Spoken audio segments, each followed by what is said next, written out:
Hello students, welcome back to physics पे Shubham sir. Optics में 11th lecture लेके आ गए हैं। इसके पहले 10 वीडियोस अपलोड हो गए हैं, 10 लेक्चर्स, तो उनका लिंक तुमको डिस्क्रिप्शन में मिल जाएगा। और पिछले लेक्चर में हम लोग ने ऑप्टिकल इंस्ट्रूमेंट्स चालू किया था। ऑप्टिकल इंस्ट्रूमेंट्स एक काफ़ी बड़ा पार्ट होता है ऑप्टिक्स में, बट हमको 2 ही इंस्ट्रूमेंट्स करने होते हैं चैप्टर में, तो इसलिए हम लोग 2 ही इंस्ट्रूमेंट्स कर रहे हैं। इसीलिए अपने सिलेबस में इसी चैप्टर में इसको ये इंक्लूड कर देते हैं। तो लास्ट लेक्चर में हमने जो ऑप्टिकल इंस्ट्रूमेंट पढ़ा वो था माइक्रोस्कोप। अगर नहीं तुमको समझ में आया या तुमको नहीं याद है क्या है माइक्रोस्कोप, तो पहले वीडियो देख के आ जाओ, क्योंकि माइक्रोस्कोप के बारे में समझोगे तो तुमको विजुअल एंगल समझ में आएगा, और विजुअल एंगल समझ में आएगा तो आज जो हम लोग पढ़ेंगे वो भी समझेगा। तो आज दूसरा ऑप्टिकल इंस्ट्रूमेंट पढ़ने जा रहे हैं हम लोग, जिसका नाम है टेलीस्कोप। ठीक है, हमने पढ़ा इसके पहले माइक्रोस्कोप पिछले लेक्चर में, उसका लिंक मैं यहाँ पे लगा दे रहा हूँ, वो तुम जाके क्लिक करके देख लो तो बेटर होगा, क्योंकि तुमको वहाँ से विजुअल एंगल का कॉन्सेप्ट मिलेगा। नहीं देखोगे तो भी कोई प्रॉब्लम नहीं है, पढ़ना तो तुमको है ही, कहीं से भी पढ़ो। ठीक है, अब देखो टेलीस्कोप पढ़ना है हमको, तो टेलीस्कोप हम लोग यूज़ किस लिए करते हैं? काफ़ी सारे एप्लीकेशंस है टेलीस्कोप के, और काफ़ी टाइप के टेलीस्कोप्स होते भी हैं। जैसे फॉर एग्जांपल, अगर मुझे अर्थ पे जो चीज़ें हैं उनको देखनी है, जैसे बोलते हैं उसको टेरेस्ट्रियल टेलीस्कोप। टेरेस्ट्रियल टेलीस्कोप क्या होता है कि उससे मैं अर्थ पे रहने वाली चीज़ों को देख सकता हूँ। किसी माउंटेन को देखना है, दूर के किसी माउंटेन को, राइट, या ले जैसे कोई दूर का जगह देखना है, या दूर का किसी के ऊपर स्पाइंग करना है, ये सब चीज़ें, स्पाइंग करना मत, मैं बोल रहा हूँ, मतलब ये सब चीज़ें अगर अर्थ पे रहने वाली चीज़ों को देखना है मेरे को, then I will be using terrestrial telescope. और टेरेस्ट्रियल टेलीस्कोप जो होता है, मैं इसका टाइप्स यहाँ पे लिख देता हूँ। एक होता है टेरेस्ट्रियल टेलीस्कोप, और एक होता है एस्ट्रोनॉमिकल टेलीस्कोप या एक्स्ट्रा टेरेस्ट्रियल टेलीस्कोप। एक है टेरेस्ट्रियल, एक है एस्ट्रोनॉमिकल या एक्स्ट्रा टेरेस्ट्रियल। टेरेस्ट्रियल मतलब टू ऑब्जर्व या to see the things on earth, चीज़ें जो अर्थ पे हैं उनको देखने के लिए। Whereas this one is used to see the things like moons, stars, planets, galaxies, black holes and so on। ठीक है, सो ऐसी चीज़ें जब हमको देखनी होती हैं जो अर्थ के बाहर हैं, तो उसके लिए हम एस्ट्रोनॉमिकल टेलीस्कोप यूज़ करेंगे, और जो चीज़ें अर्थ में उसके लिए हम टेरेस्ट्रियल यूज़ करेंगे। टेरेस्ट्रियल में एक इम्पॉर्टेंट बात यह है कि हम जो अर्थ पे रहने वाली चीज़ें उनको जब हम देख रहे हैं तो हमको वो चीज़ें सीधी देखनी है, हमको उल्टी नहीं देखनी है। अब देखो एक्स्ट्रा टेरेस्ट्रियल में ये प्रॉब्लम नहीं है। मून ऐसे है, तुम उसको ऐसे देखोगे तो क्या प्रॉब्लम है? कोई प्रॉब्लम नहीं। मून तो सिमेट्रिकल स्फीयर है ना। प्लैनेट कोई तुम देख रहे हो, ऐसे प्लैनेट है, उसको तुम इन्वर्टेड इमेज बनाओगे तो ज़्यादा से ज़्यादा प्लैनेट ऐसे दिखाई पड़ेगा, बट दिखाई तो स्फीयर ही देगा ना। अब इससे तुम किसी के ऊपर स्पाइंग कर रहे हो, टेरेस्ट्रियल टेलीस्कोप, तुम किसी को देख रहे हो और वो आदमी तुमको उल्टा दिखाई पड़ रहा है, मज़ा नहीं आएगा, राइट। तो टेरेस्ट्रियल टेलीस्कोप में हमको इमेज सीधी चाहिए होती है, कंपल्सरीली सीधी चाहिए होती है। तो यहाँ हम 3 लेंसेज यूज़ करते हैं। पहले के जो 2 लेंसेज हैं वो इन्वर्टेड इमेज बनाते हैं, और उसके बाद एक और लेंस यूज़ करके हम जो इन्वर्टेड इमेज बनी उसको सीधा करते हैं। तो इन ऑल, अगर तुम इसका रे डायग्राम देखोगे, रे डायग्राम हमको नहीं है सिलेबस में, मैं तुमको बता भी नहीं रहा हूँ, बस मैं तुमको ये बता रहा हूँ कि we use 3 convex lenses, 3 convex lenses are used. या कभी कभी हम लोग एक कॉन्वेक्स लेंस और एक कॉनकेव लेंस भी यूज़ करते हैं, डिपेंड्स। ठीक है, so 3 convex lenses are used in terrestrial telescope, whereas extra terrestrial telescope में हम लोग 2 कॉन्वेक्स लेंसेज यूज़ करेंगे। ठीक है, हमेशा 2 कॉन्वेक्स लेंसेज यूज़ होंगे ऐसा ज़रूरी नहीं है। कभी कभी एक मिरर यूज़ होता है, 1 giant parabolic mirror and 1 convex और कॉनकेव लेंस। मतलब बेसिकली यूज़ के ऊपर डिपेंडेंट है। ये दोनों तरीके से हम एस्ट्रोनॉमिकल टेलीस्कोप बना सकते हैं। जैसे फॉर एग्जांपल, जो हम स्पेस टेलीस्कोप्स बनाते हैं, जो स्पेस टेलीस्कोप्स हम लोग यूज़ करते हैं, जैसे जेम्स वेब हो गया, हबल हो गया, राइट, फिर उसके बाद हमने चंद्रा एक्सरे यूज़ किया, जो भी टेलीस्कोप्स हम लोग यूज़ करते हैं, I am not going into the details of it, जो भी ये सारे स्पेस टेलीस्कोप्स हम यूज़ करते हैं ना, उसमें एक बहुत बड़ा पैराबोलिक मिरर यूज़ करते हैं हम लोग। फिर वो पैराबोलिक मिरर के सामने एक लेंस होता है जो इमेजेस को कन्वर्ज करके इमेज फॉर्मेशन करता है, ठीक है। इतना ओवरऑल है, जिसको हम न्यूटोनियन टेलीस्कोप बोलते हैं। और एक होता है रिफ्रैक्टिंग टेलीस्कोप। जैसे मिरर लगाओगे तो मिरर क्या करेगा, रिफ्लेक्ट करेगा ना, तो इसको रिफ्लेक्टिंग टेलीस्कोप बोलते हैं। तो एस्ट्रोनॉमिकल में दो हैं, एक है रिफ्लेक्टिंग टेलीस्कोप जिसको हम बोलते हैं न्यूटोनियन, और एक होता है रिफ्रैक्टिंग टेलीस्कोप जिसको हम लूजली गैलीलियन टेलीस्कोप भी बोलते हैं। गैलीलियो ने टेलीस्कोप बनाया था सबसे पहले। अगर तुमको ये चीज़ पता हो तो बहुत अच्छी बात है, नहीं पता है तो आज जान लो, सबसे पहला टेलीस्कोप गैलीलियो ने बनाया था, ठीक है। तो गैलीलियो ने एक कॉन्वेक्स लेंस और एक कॉनकेव लेंस यूज़ करके बनाया था। हम जो टेलीस्कोप पढ़ेंगे उसमें हम दोनों कॉन्वेक्स लेंसेज का कंस्ट्रक्शन पढ़ेंगे कि दोनों कॉन्वेक्स लेंसेज यूज़ करके कैसे टेलीस्कोप बनाया जा सकता है और उसका इमेज कैसे फॉर्म होता है, ठीक है। ये सारी चीज़ें हमको पढ़नी है। इतना समझ में आया टेलीस्कोप में कौन सा हमको पढ़ना है? मैं यहाँ हाईलाइट कर देता हूँ। हमको ये रिफ्रैक्टिंग टेलीस्कोप पढ़ना है, अपने सिलेबस में ये है। इसमें भी we will be using 2 convex lenses, ठीक है। 2 कॉन्वेक्स लेंसेज वाला टेलीस्कोप हमको पढ़ना है। समझ में आ गया? Refracting telescope, is that clear? ये रिफ्लेक्टिंग में पैराबोलिक मिरर और कॉन्वेक्स या कॉनकेव लेंस यूज़ होता है, वेयर एज रिफ्रैक्टिंग में हम लोग कॉन्वेक्स लेंस यूज़ करते हैं। ये जो टेरेस्ट्रियल टेलीस्कोप है, अच्छा टेरेस्ट्रियल टेलीस्कोप देखो बोलते क्या, तुमको बताया नहीं क्या होता है टेरेस्ट्रियल टेलीस्कोप। टेरेस्ट्रियल टेलीस्कोप का सबसे बेस्ट एग्जांपल है बाइनोक्यूलर। बाइनोक्यूलर्स जो यूज़ होते हैं ना, वो टेलीस्कोप ही होते हैं। अरे किसी के ऊपर स्पाई करते हो तो कैसे स्पाई करते हो? बाइनोक्यूलर लगा के तो स्पाई करते हो ना। दूर की चीज़ें कैसे दिखाई पड़ती हैं? बाइनोक्यूलर से दिखाई पड़ती हैं। तो binocular is basically your terrestrial telescope only. Binocular एक टेरेस्ट्रियल टेलीस्कोप है, समझा? ठीक है, चलो आई होप तुमको समझ में आ गया कैटेगराइजेशन, हमको क्या पढ़ना है, कैसे पढ़ना है। सो ये सब हमको नहीं पढ़ना है, हमको खाली ये रिफ्रैक्टिंग टेलीस्कोप जिसमें 2 कॉन्वेक्स लेंसेज होंगे, ये वाला पढ़ना है जो अपने सिलेबस में है। तो आई होप तुमको समझ में आया होगा कैटेगरी कहाँ से कहाँ जा रही थी। जिसको याद नहीं है क्या क्या बताया या जिसने लिखा नहीं है, पॉज करके नोट डाउन कर लो, थोड़ा पीछे करो वीडियो और पॉज करके नोट डाउन कर लो अच्छे से ये सारा कैटेगरी। अब हम लोग स्टार्ट कर लेते हैं और पढ़ लेते हैं कि कैसे रिफ्रैक्टिंग टेलीस्कोप काम करता है, ठीक है। हमको रे डायग्राम देखना है और मैग्नीफाइंग पावर के बारे में डिस्कस करना है और लेंथ ऑफ टेलीस्कोप देखना है, ठीक है। समझ लो कितनी चीज़ें हमको पढ़नी है। हमको रे डायग्राम पढ़ना है, मैग्नीफाइंग पावर पढ़ना है और लेंथ ऑफ टेलीस्कोप। तो रे डायग्राम देखो, फर्स्ट ऑफ ऑल इसमें जो चीज़ों को हम ऑब्जर्व करेंगे वो चीज़ें कौन सी होंगी? हम मून को ऑब्जर्व कर रहे हैं, हम प्लैनेट को ऑब्जर्व कर रहे हैं, हम स्टार्स को ऑब्जर्व कर रहे हैं, तो वो चीज़ें बहुत दूर हैं, है ना। बोलने का मीनिंग ये है कि ऑब्जेक्ट अपना इन्फिनिटी पे है, ऑब्जेक्ट अपना इन्फिनिटी पे है। अरे मून लेंस के लिए तो इन्फाइनाइट डिस्टेंस पे हुआ ना। जुपिटर को देखना है यहाँ से, तो जुपिटर तो अपने लिए इन्फाइनाइट डिस्टेंस पे हो गया। तो डिस्टेंसेस जो ऑब्जेक्ट्स की हैं वो इन्फाइनाइट है। तो यहाँ जो 2 लेंसेज यूज़ करेंगे हम लोग, ज़रा ध्यान से देखना। एक फर्स्ट ऑफ ऑल ऑब्जेक्टिव होगा।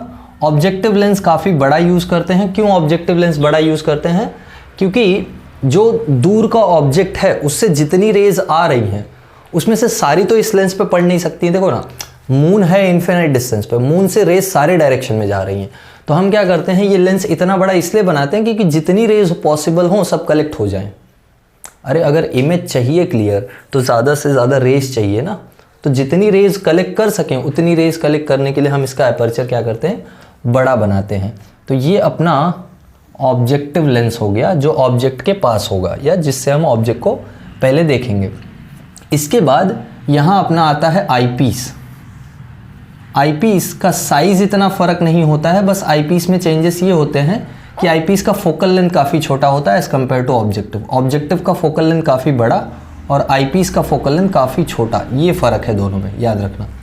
आईपीस का फोकल लेंथ काफ़ी छोटा होगा, ऑब्जेक्टिव का फोकल लेंथ काफ़ी बड़ा होगा। ये तुम्हारा ऑब्जेक्टिव, ये तुम्हारा आईपीस। समझ में आ गई बात? अब रे डायग्राम ध्यान से देखो। ऑब्जेक्ट कहाँ पे है? इन्फिनिटी पे है ना। तो इन्फिनिटी से कैसी रेज आती हैं? इन्फिनिटी से रेज आती हैं पैरेलल। तो ये दो पैरेलल रेज में ले लेता हूँ जो आ रही हैं इन्फिनिटी से। यू मेरा इन्फिनिटी पे है, ये ऑब्जेक्ट मेरा इन्फिनिटी पे है। तो इन्फिनिटी से जब रेज आएंगी तो ये दोनों रेज एक जगह कन्वर्ज होंगी, और वो कहाँ कन्वर्ज होंगी, वो कन्वर्ज होती हैं फोकल प्लेन में, राइट। तो यहाँ फोकल प्लेन में कन्वर्ज होके मेरे को ये एक इमेज मिल गई, समझा, ये एक इमेज मिल गई, रियल इन्वर्टेड इमेज, ठीक है। ध्यान से देखते जाओ क्या हो रहा है। और ये इमेज कहाँ बनेगी बताओ, पैरेलल रेज कहाँ कन्वर्ज होती हैं, फोकल प्लेन में कन्वर्ज होती हैं, हाँ या ना। तो ये इमेज फोकल प्लेन में बनेगी, तो ये जो डिस्टेंस होगा, ध्यान से देख लो, ये जो इमेज बनी है, ये जो डिस्टेंस होगा ये ऑब्जेक्टिव का फोकल लेंथ होगा, क्योंकि इमेज लेंस कहाँ बनाएगा, फोकल प्लेन में बनाएगा ना। तो ये फोकल प्लेन में आ गया, समझ में आ गई बात, बोलो। और ये जो लेंस है, सॉरी, ये जो इमेज बनी है, ध्यान दो, इसका नाम दे देते हैं। सपोज मैंने इसका नाम दे दिया ए बी, ठीक है, इसको मैंने नाम दे दिया ए बी। अब देखो ये एफ ओ हो गया। अच्छा, ये जो एंगल है, ऑब्जेक्ट जो बना रहा है विजुअल एंगल, इसी को मैं अल्फ़ा बोलूँगा। तो ये मेरा एंगल अल्फ़ा हो गया। देखो प्रॉब्लम क्या है, यहाँ पे अल्फ़ा हम लोग डी पे रख के नहीं निकाल सकते। अरे माइक्रोस्कोप अगर तुमको याद हो तो माइक्रोस्कोप में हम क्या कर रहे थे, माइक्रोस्कोप में हम ये ऑब्जेक्ट को डी डिस्टेंस पे रख के विजुअल एंगल मेजर कर लेते थे, जिससे टैन अल्फ़ा मिलता था हमको। यहाँ तुम मून को थोड़ी बोलोगे कि चलो भाई डी डिस्टेंस पे आ जाओ, स्टार को थोड़ी बोलोगे कि आओ भाई डी डिस्टेंस पे बैठ जाओ, मैं तुम्हारा विजुअल एंगल मेजर करूँ। नहीं कर सकते ना ये चीज़। तो क्या करना पड़ेगा हमको ये लेंस हटा के एज इट इज़ जहाँ पे है वो स्टार या जहाँ पे है वो मून, वहीं से देख के विजुअल एंगल मेजर करना है। तो अगर मैं वहीं पे देखूँ तो ये कुछ ये विजुअल एंगल बना रहा है अल्फ़ा, ये एंगल अल्फ़ा है, तो ये भी एंगल अल्फ़ा हो गया।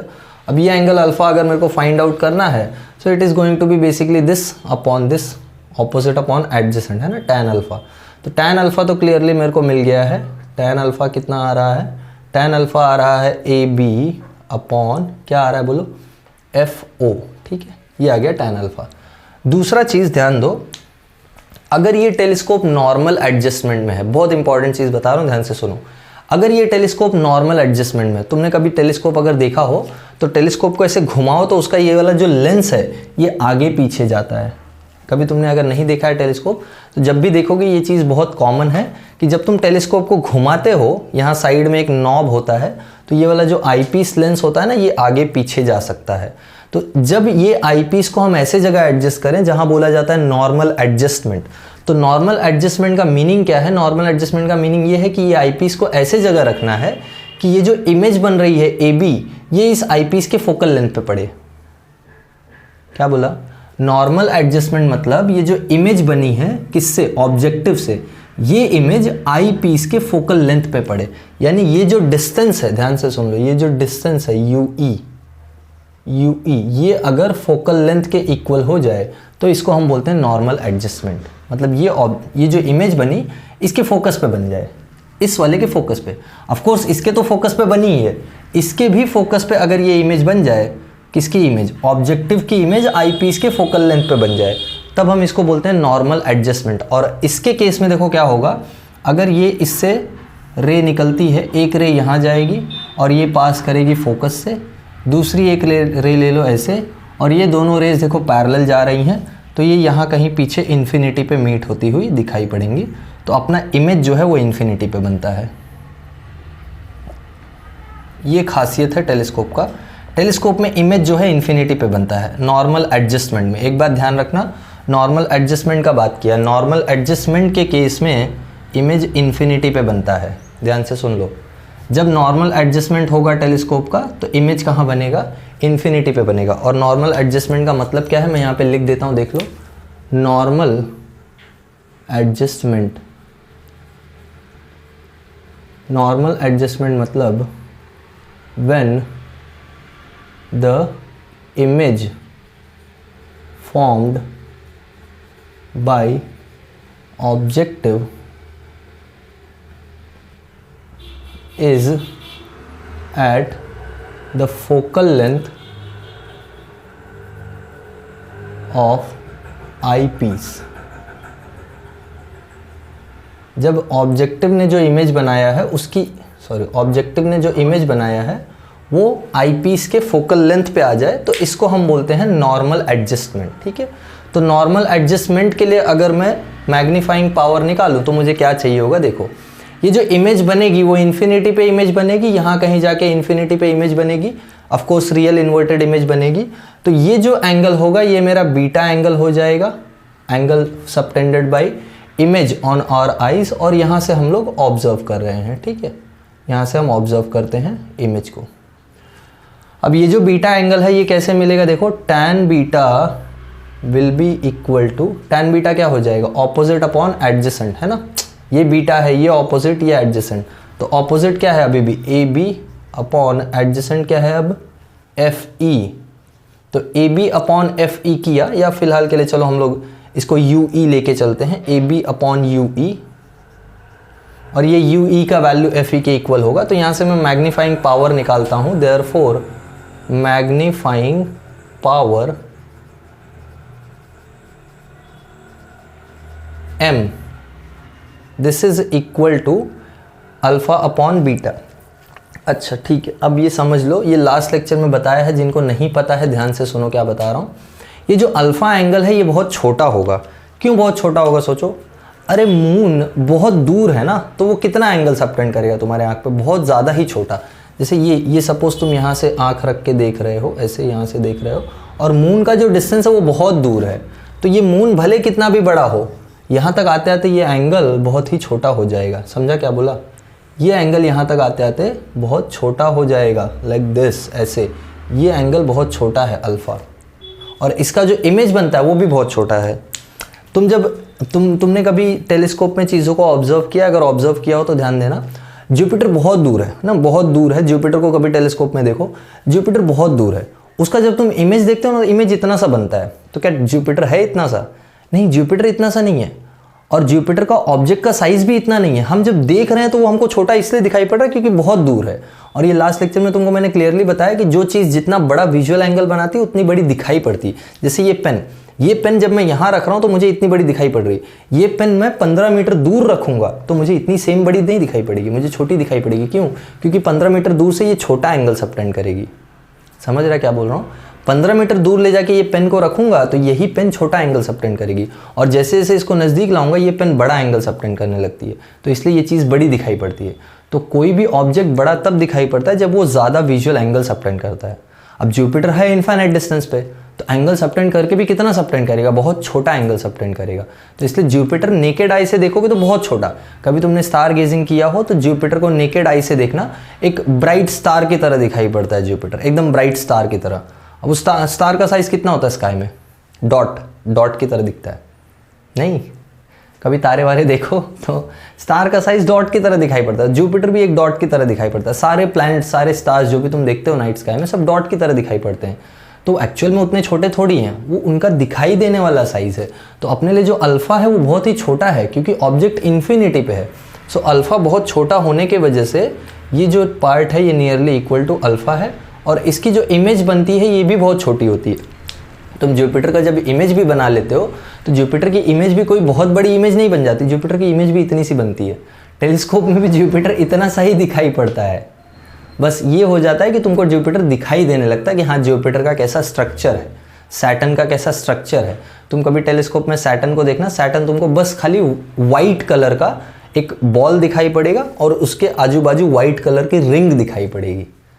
सैटर्न का कलर एक्चुअली वैसा नहीं है, सैटर्न के रिंग का कलर एक्चुअली वैसा नहीं है, बट क्यों वाइट दिखाई पड़ता है? क्योंकि उस पर सनलाइट जो पड़ रही है वो जो रिफ्लेक्ट होके आ रही है वो हम देख रहे हैं।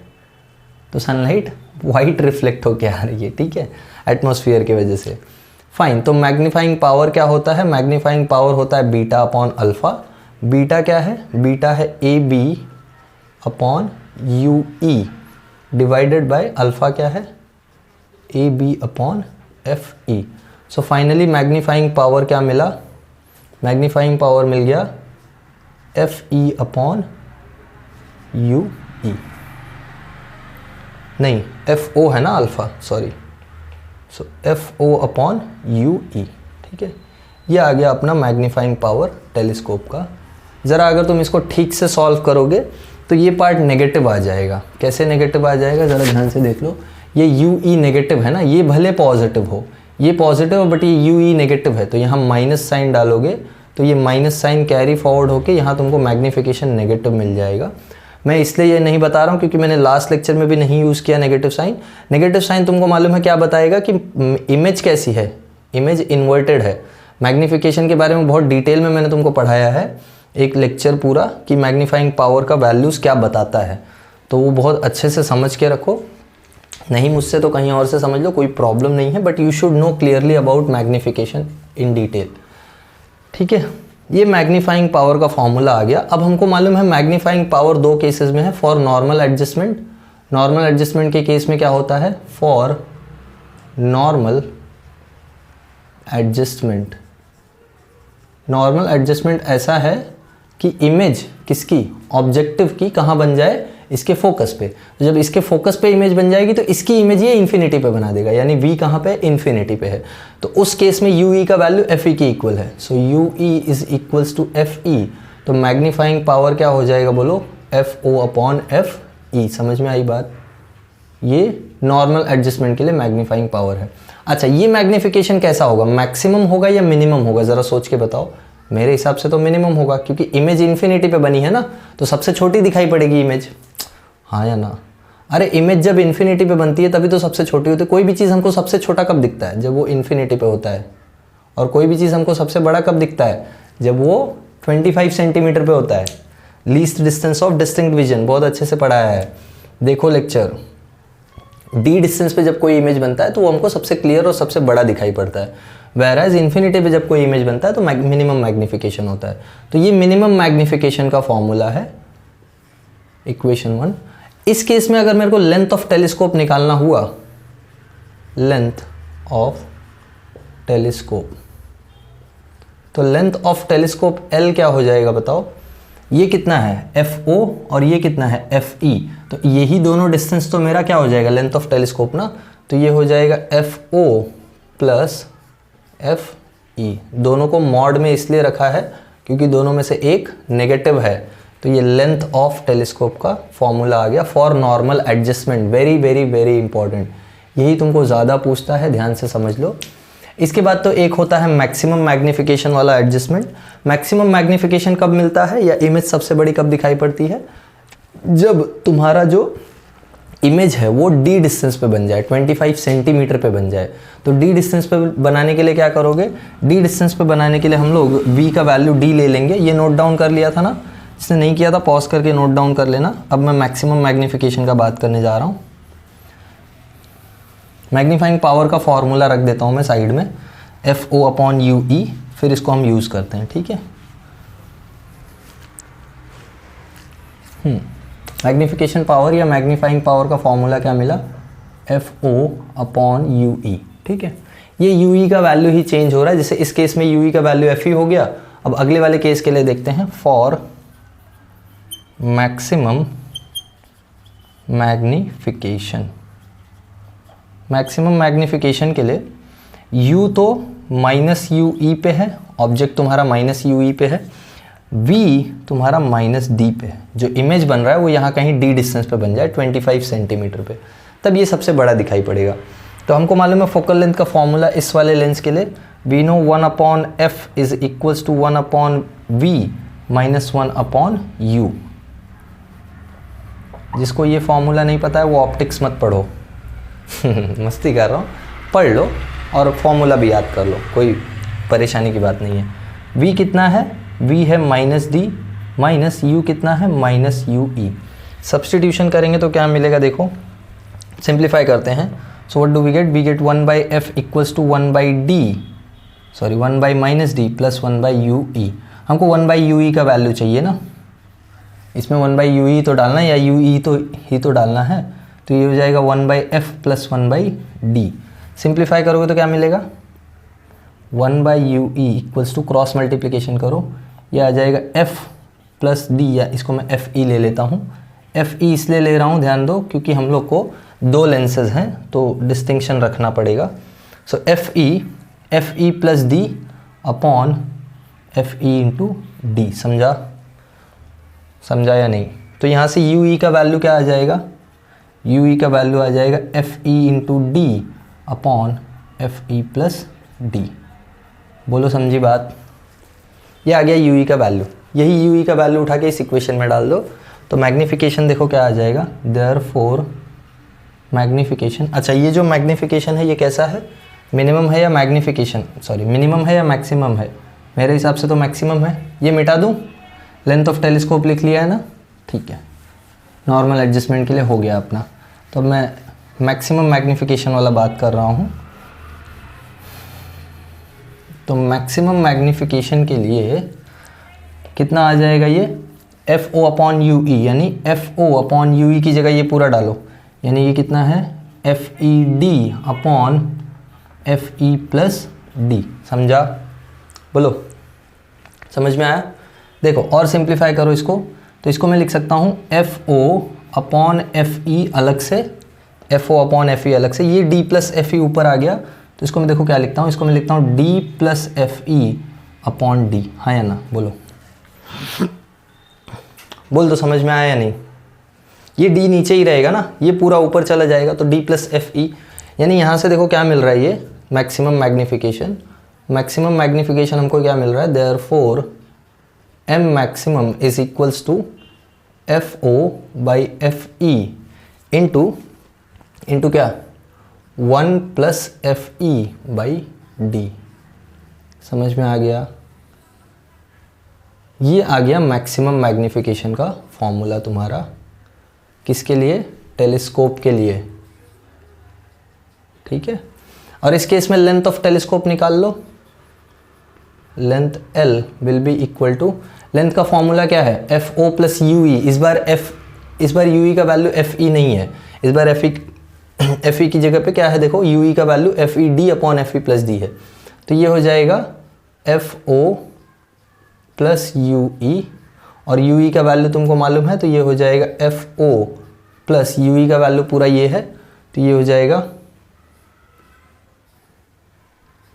F E D upon F E plus D.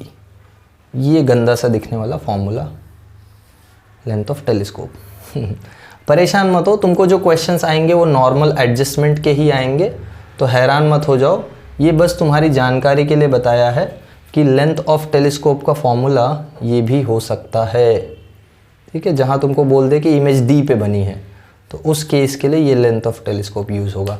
जहाँ इमेज इन्फिनिटी पे बन रही है वहाँ कोई प्रॉब्लम ही नहीं है, वहाँ तो लेंथ ऑफ टेलीस्कोप तुमको मालूम है F O plus F E, एकदम सिंपल। तो वही एकदम सिंपल वाला ही केस होता है। जैसे मैं एक तुमको न्यूमेरिकल भी बता देता हूँ, देखो तुम्हारे स्टेट बोर्ड के बुक में दिया हुआ होता है, ये नोट डाउन करो, फिर मैं वो न्यूमेरिकल तुमको करवा देता हूँ, समझ में आ जाएगा। नोट डाउन कर लिया? देखो एक छोटा सा न्यूमेरिकल है, ये तुम्हारे पेज नंबर 184 पे है, चैप्टर के लास्ट वाले पेज पे, ऑप्टिक्स के लास्ट वाले पेज पे। ये स्टेट बोर्ड स्टूडेंट्स का बात कर रहा हूँ मैं, स्टेट बोर्ड का बुक है ये, एचएससी बोर्ड, तो तुमको पता है, तुम इतने दिन से लेक्चर देख रहे हो तो तुमको तो मालूम ही होगा। जिसको नहीं मालूम है ये वाली बुक, ठीक है, अभी स्टेट बोर्ड। देखो इसमें एक न्यूमेरिकल क्या है, इसमें न्यूमेरिकल है, एकदम सिंपल सा न्यूमेरिकल है। देखो एक छोटा सा दिया है, focal length of the objective of an astronomical telescope is 1 metre, under normal adjustment length of the telescope is 1.05 meter, calculate the focal length of the eyepiece and magnifying power under the normal adjustment। समझा ना? Question देखो पूरा normal adjustment पे है, तुमको कोई ऐसा maximum magnification वाला एडजस्टमेंट नहीं करने को बोला है, तो मैं ये फटाफट यहीं पे सॉल्व कर देता हूँ। देखो क्या है, तुमको बोला है focal length of the objective यानी F O is how much, 1 metre. तुमको क्या बोला है, under the normal adjustment length of telescope is 1.05 metre, ठीक है। Calculate the focal length of eyepiece F E and magnification under the normal adjustment. I hope तुमको समझ में आया कौन कौन सा फॉर्मूला यूज होगा। Length of telescope normal adjustment के लिए क्या होता है, F O plus F E, हाँ या ना? बोलो। सो एफ ओ तुमको दिया हुआ है, लेंथ दिया हुआ है, यानी 1.05 is equals to 1 plus F E. Mod रखो, मॉड मतलब पॉजिटिव आएगा नंबर, ठीक है। So therefore F E is equals to 1.05 plus minus 1, minus 1 किया तो कितना आ जाएगा, 0.05 मीटर्स या 5 सेंटीमीटर्स। ये आ गया आईपीस का फोकल लेंथ।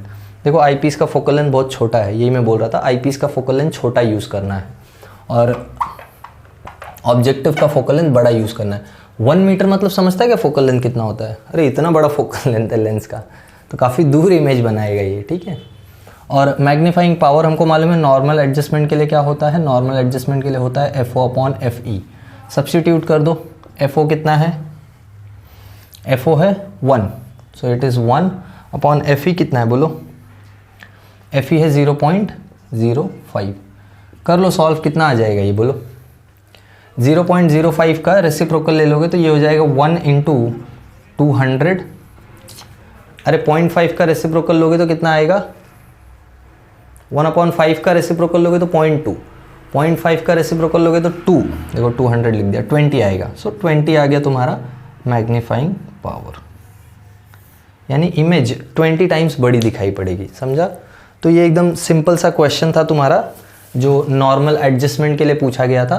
डोंट वरी, तुमको नॉर्मल एडजस्टमेंट के ही केसेस पूछते हैं टेलीस्कोप में, ऐसा कोई बहुत भयंकर ऐसा सब नहीं दे देंगे। ये बस तुम्हारी जानकारी के लिए, अगर तुमको ऐसा क्वेश्चन आ गया कहीं पे तो अटक ना जाओ, ठीक है, इसलिए ये बताया है, बाकी तो तुम समझ गए। तो ये नोट डाउन कर लो, जिसके पास बुक है उसका कोई प्रॉब्लम नहीं है, जो बाकी बोर्ड के बच्चे हैं वो नॉर्मल न्यूमेरिकल ऐसे नोट डाउन कर लो इसको। तो आई होप तुमको समझ में आया है टेलीस्कोप के बारे में सब कुछ। अब ये ऑप्टिक्स में जितनी मेजर चीज़ें थी वो हमने सारी कवर कर ली हैं। तो आई will see you all in next video. सब कुछ अच्छा लगा है तो मुझे बताओ कमेंट में। अच्छा मतलब सब कुछ समझ में आया, तो अच्छा लगना नहीं लगना वो तो सब्जेक्टिव है, वो छोड़ दो। तो समझ में आया है सब कुछ तो बताओ मुझे, नहीं समझ में आया कुछ डाउट है तो भी बताओ मुझे, no problem at all. So I will see you all in next video. Bye everyone, have a good day.